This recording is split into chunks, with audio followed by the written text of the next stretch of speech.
Hello and welcome back to my craft room. I decided it's about time I have a go at the Scrawlr challenge before I miss the boat again, like I did last month. I've already spent a couple of hours having a go at something that didn't work out. I'm going to show you that first, partly because the challenge this month is that the prompt for this month is quest, and I have definitely been on a quest and I want to prove it. So let me first of all show you what we got in this month's box. It's the new packaging, which is really fun. We got this gorgeous little watercolour set, Viviva watercolour set. I thought they only did the sheets, but obviously they do the blocks as well. I'm not convinced that this cork palette is going to stand up to the wear and tear I'm likely to put on it, because I'm really messy with palettes. This mixing palette bit is holding up better than I think, and if I bothered to wash that off properly, kind of under the tap, it would come clean again. So quite pleased with that.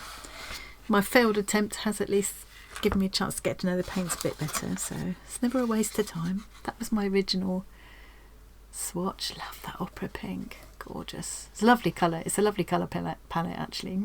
We also got a Faber-Castell Pitt pen, fineliner Pitt pen. I love these Pitt pens. For some reason I managed to throw this one from a previous box back into the wrong box, and for my failure I'm about to show you in a minute, I accidentally used this one. This one would have been better because it's slightly finer. So this one, I think these are India ink. This is pigment ink. They're both waterproof. This one's just slightly finer and would have done me better actually. I think it's a blacker black as well, these. And then we also got this angled brush. Today I'm going to throw in a couple of other brushes because I think for the size of paper we've got, this is just too big for me for what I want to do. We got this lovely art print from Trinity. It's really lovely. Here we go, let me show you. So this is Steph Pardo, who's she's this year's Scrawlr star. So she's just one of us. She's a fellow Scrawlr. She's also the Scrawlr star for this year, and now she's a featured artist, which is brilliant. This is a piece of her art, and as a little extra we also got this, which is a postcard, which I won't be sending anywhere. I shall be hoarding it. Sticker, of course. The magazine. We're not getting a little menu card anymore. That's all incorporated within the magazine now. There's a QR code here that you can scan if you're interested in all the retail prices and things. And then at the back, instead of going on the flip side of the menu card for the challenge, it's in the back now. So ScrawlrBox number 95. Scrawlers, it's time to embark on your journey of creative discovery. Inspired by this month's featured artist, a fellow Scrawlr who's completed challenge after challenge to bring you this quest. Are you a hero or a villain? The sidekick or the antagonist? The mission, if you choose to accept, is to pick your player and paint their story to life. The challenge is quest. All of this out of the way now, and let me get around to showing you my dismal failure. So this is the one I'm going to do today. I've done a little sketch. I've decided to go with my old favourite, The Hobbit. It was one of the first. Well, The Lord of the Rings was the first proper book I was given. That was a great big chunky one to read when you're 10 or 11. But I'd already had The Hobbit read to me, and it was one of my first loves really in terms of stories that I enjoyed, and got a very special place in my heart. And I've decided to do this picture of Bilbo about to set off on his adventures, or perhaps he's part way through, I don't know. But anyway, I actually used a photo of the Martin Freeman Bilbo as a reference. I don't really want to do a portrait of Martin Freeman, partly because, well, I haven't got room to do a nice portrait here anyway, but it doesn't really fit my picture of what Bilbo looks like. But what I did like in this photo that I found is I loved the costumes that they got him in. I'm a huge Martin Freeman fan, nothing against him, he just didn't have how I pictured Bilbo in my head. But what I loved in this is the position where he's kind of, is he looking back or is he looking forward at what's to come? He looks like he's half turning away, about to start, but either looking forward to what he's about to. So I've got that to get on with, but I just want to show you my dismal failure first. I have had this idea in my head for a long time, and actually did the gubbins of this months and months ago. I was going to do it for one of our Inspired By challenges and just didn't have time to finish it as well as the other one I'd done at the time. So this was going to be my pop-up version of Jack and the Beanstalk. So Jack was going to be on here. Oh, I did draw Jack out. There's all my scribbly workings of what I was going to do. That was Jack's mum looking hacked off with him.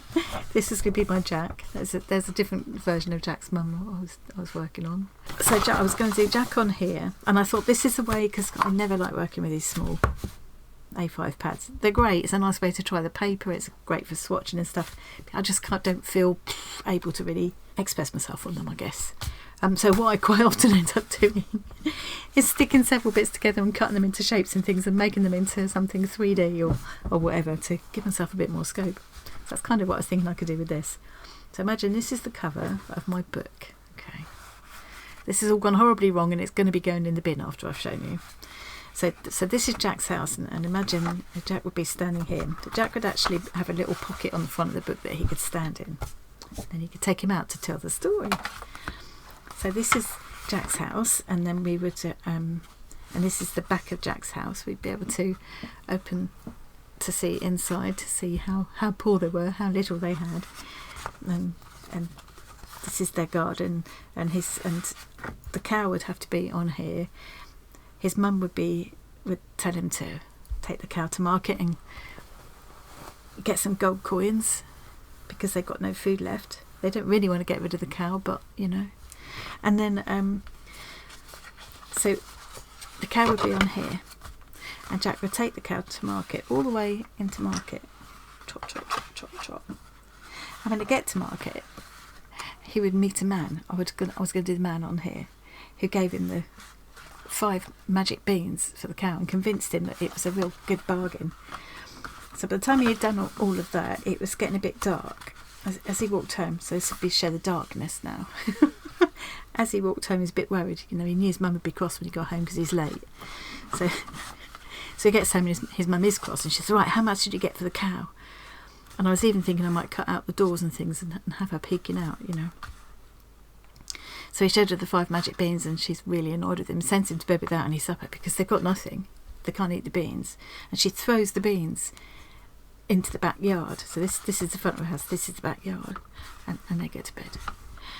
And then, so she throws the beans, and in here, I was going to show this as a pop-up. I was going to have the beans going in. But overnight, unbeknownst to them, the beans start to grow and grow and grow. And when they wake up in the morning, the sun comes out, a magical beanstalk has grown.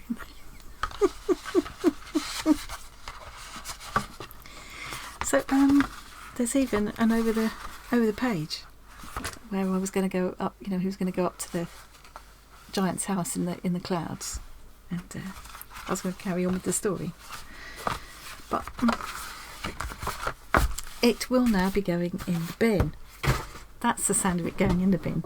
I just thought I'd show you because this has been a bit of a quest. What I'm going to do now, I've actually only got under an hour left to finish it, so it's not going to. I can't be too fussy about it. It has been a bit of a journey, this one. Hopefully, let's see what this turns out. What this version turns out like. It might be that you never even get to see this. But either way, I've only got an hour. I'm going to speed you through this now. I'm not a watercolour expert by a very long way. In fact, I'm very under practiced with watercolour, but they are lovely. It is a lovely colour palette. I think I might just get a proper palette to mix on, and yeah, it'll be good practice. So I'll see you in a bit. We'll see how it turns out. I think I might find that although I love these black Pitt pens, or any Pitt pens, I love it. I've got some in different colours. I just think that the nib might be a bit fat for this scale again. I might use it for the words, but I don't think I'm going to use it for the for outlining or anything. I don't think I can. But I have got this rigger brush, which gives you a very fine point and holds a lot of paint. So I'm hoping I'm able to use this for some lining, and I'll just use this for the wordage. It's a lovely pen to have. I'm very happy to have it. Again, it's a scale thing with me. I should take some of this graphite off with my putty rubber first. Across once the watercolour's on top of it, it's not going to come off, is it? And I might, if I can't make the rigger brush work, to get a little bit of line work where I want it, then I might just use a pencil. I did the sketch with Scrawlr Special Blackwing pencil, everybody's favourite pencil. So I might just use that again if I want a little bit of line work and I can't. It's just too, that pen is just too chunky for this size of page. It's lovely to have a chunky one and I will find it very useful, but just not for this challenge possibly. Got that off to the point where I can see it, but it's not too much. I'll get my reference photo up now just so I can see. The light is coming kind of in the reference photo from the sort of left and slightly above, I think.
Okay, well,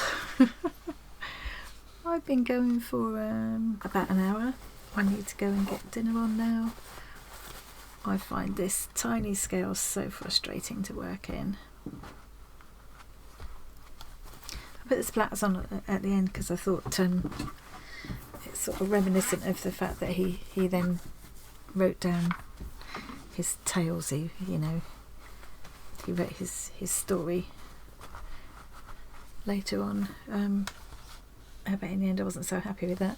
It still looks a bit naff at the moment, but I'm hoping that once I come back and add some details with pencil, there's absolutely no way I'm going to try doing it. My hands just aren't going to be steady enough to get the detail I want with a fineliner, with a rigger brush, and the fineliner just isn't fine enough. It's a lovely pen. I really love these pens, but you look at the thickness of the line. I'm just not going to do that, but I will use it for doing the writing. I'm not going to make you watch any more of that. As you can see, I'm not a watercolour expert. I quite enjoyed it. I think it's quite a nice way of getting to know the watercolours a little bit better. I certainly enjoyed mixing this, using this palette to mix the colours I wanted. I need a lot more experimenting with that. Lovely paints to use. Paper's lovely. Didn't actually use the brush because even this finer brush was not really quite fine enough for what I wanted, so I didn't actually use it for this time, but I'll do another piece later in the month, but not for the challenge. Just yeah, I'm hoping that once I've got some pencil details on this it'll look okay, and I know where I am with a pencil. I might actually use, I've got a couple of these Pitt graphite matte pencils. I think Zoe sent me these because she wasn't so keen on them. Somewhere I've got the 14B one, so you can get a lovely dark graphite. There it is, but without the shine you usually get off graphite. So I might have those out in a minute and put my detail in with them, and I'll come back and show you how it looks. Back and feed my poor starving husband now. I finished doing my pencil details. I'm going to use the Pitt pen to do my writing now, and then I think I want a little bit of I think darkness around him. It was going to be blue sky, but I've decided it's darkness around him now because of the quote.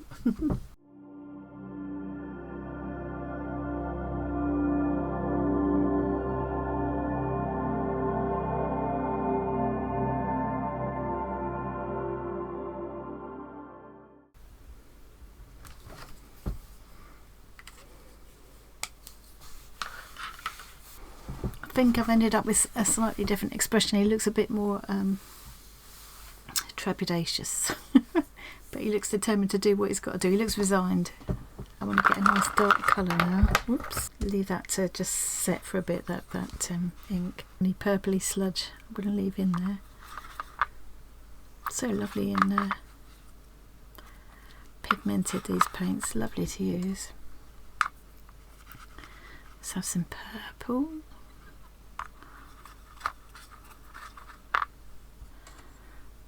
Just a touch of the brown. So that's the brown, the blue and the purple. I think that'd be nice. Okay, and I'm hoping the ink is dry enough to get the, I did some sort of scribbly lines back in as well, just to make it look more lively. I might regret this.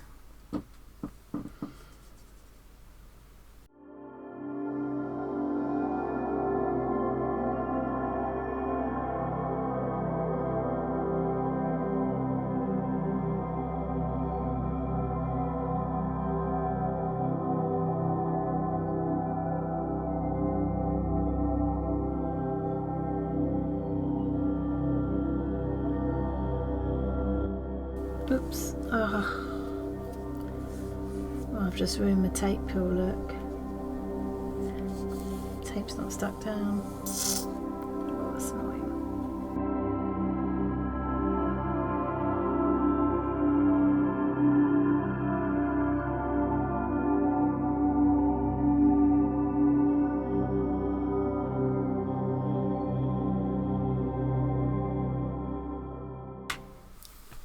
Right, well, I think I've spent quite long enough on this now. I'm not entirely delighted with it, but it's not the worst thing I've ever done either. So yeah.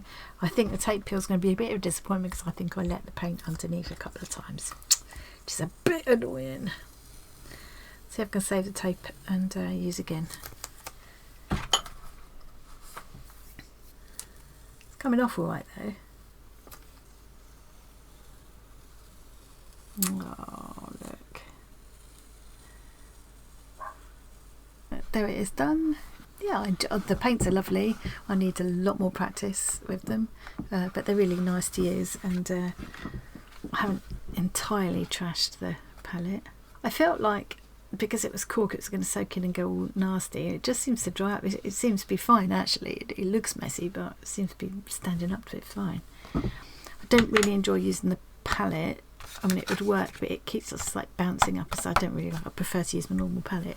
But if you just wanted to take one of those tiny brushes and a flat pack water pot and these, you could like put them in your handbag, couldn't you? You know, so it's a good little set. It's a good little set. It looks like it will last for ages. So yeah, that's it. That's my Scrawlr challenge number 95. How are you getting on with the Scrawlr challenge? Have you got a Scrawlr box? What did you think of this prompt? It's quite a good one actually. It's quite a fun one. Anyway, I hope you enjoyed watching that. Thank you so much for joining me today, and I will see you again really soon.